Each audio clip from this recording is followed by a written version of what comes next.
स्वर्ग की यात्रा। धोबी, चल बे गधे, अब जल्दी घर भी चलेगा या यहीं रात करेगा? खाने में तो कोई कसर नहीं छोड़ता, फिर चलने में इतनी कंजूसी क्यों करता है? घर पहुंचकर, गधा, मर गया रे। इस धोबी ने तो कपड़े लाद लाद कर मेरा कचूमर निकाल दिया है।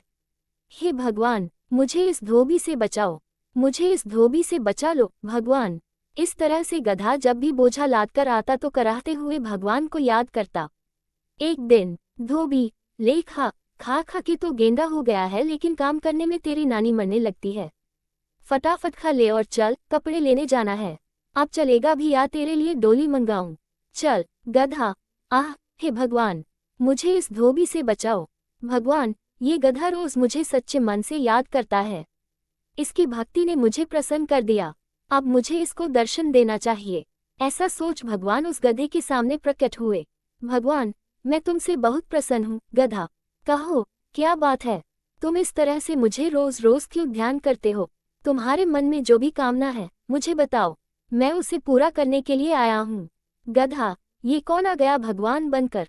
भगवान तो ये हो नहीं सकते, ये जरूर इस धोबी की ही चाल है। ये वही है जो मुझे भगवान बनकर ठगना चाहता है। भगवान, अरे क्या सोच रहे हो गधे? मांगो, क्या मांगते हो? गधा, मैं सोच रहा हूँ प्रभु कि मैं आप जैसा नहीं हूँ। गधा हूँ पर मूर्ख नहीं हूँ। मुझे समझ में आती है भगवान और धोबी में फर्क। मैं उतना बेवकूफ नहीं हूँ। भगवान, अब मैं तुम्हें कैसे विश्वास दिलाऊं? गधा, अगर तुम सही में भगवान हो तो बताए, सभी जानवरों के तो सींग होते हैं, मेरे सींग क्यों नहीं है? भगवान, तुम्हारा सींग मेरे पास है, ये देखो। गधा, मेरा सींग आपके पास है, इसका मतलब आप सच में भगवान हैं। भगवान, हाँ गधे, मैं सच में भगवान हूँ। गधा, तब एक बात बताए भगवान, सब मुझे गधा समझते ही हैं, क्या आप भी मुझे गधा ही समझते हैं? भगवान, अरे नहीं नहीं, तुम तो गधेराज हो। गधे ने जैसे ही यह सुना वह खुश हो गया। फिर गधे ने कहा, भगवान, मुझे अभी पृथ्वी पर रहने की लालसा नहीं है, मुझे भी अपने साथ स्वर्ग ले चलिए प्रभु। भगवान, मैं तुम्हारी भक्ति से बहुत प्रसन्न हूँ गधेराज, ऐसा ही होगा। गधा भी भगवान के साथ स्वर्ग चला गया। गधा, भगवान, आपने तो मुझे सच में स्वर्ग में ला दिया, अब तो मैं यहाँ खूब मजे से रहूंगा। भगवान, हाँ गधेराज, अब से तुम यहाँ खूब आराम से रहो। अब गधा वहाँ खूब मौज से रहने लगा, बागों में हरी हरी घास खाता और दिन भर घूमता रहता। एक दिन गधा घास खाते खाते इंद्रदेव के बाग में चला गया। इंद्रदेव का सेवक, कौन है ये गधा जो महाराज इंद्रदेव के बाग में घुसा चला आया? क्यों गधे, क्या तुम्हें नहीं पता कि ये इंद्रदेव का बाग है? यहाँ गधों का आना सख्त मना है। गधा, अरे अरे, मुझे नहीं पता था भाई, मुझे यहाँ कोमल कोमल घास दिखी तो चला आया खाने के लिए। सेवक, आज चेतावनी देकर छोड़ रहा हूँ, फिर दोबारा यहाँ मत आना। चल निकल यहाँ से। गधा, आज तो बुरा फंसा था, वो तो अच्छा हुआ कि उसने मुझे घास खाते नहीं देखा था। कुछ दिन बीतते हैं, अब गधे को वहाँ बहुत अकेलापन महसूस होने लगा। एक दिन भगवान उसका हालचाल जानने आए। भगवान, क्यों गधेराज, दिन तो मौज से बीत रहे हैं ना? गधा उदास होकर बोला, भगवान, मैं यहाँ बिल्कुल अकेला हूँ, मुझे मेरे साथियों की बहुत याद आ रही है, अगर उन्हें भी आप यहाँ बुला लें तो बहुत अच्छा रहेगा भगवान। भगवान, जैसी तुम्हारी इच्छा गधेराज, तुम्हारे साथियों को भी बुला लाता हूँ। ऐसा बोल भगवान अंतर्ध्यान हो गए और पृथ्वी से कुछ और गधों को लेकर वहाँ आए। भगवान, ये लो गधेराज, मैं तुम्हारे साथियों को भी ले आया, अब इन सबके साथ तुम्हारा मन भी लगा रहेगा।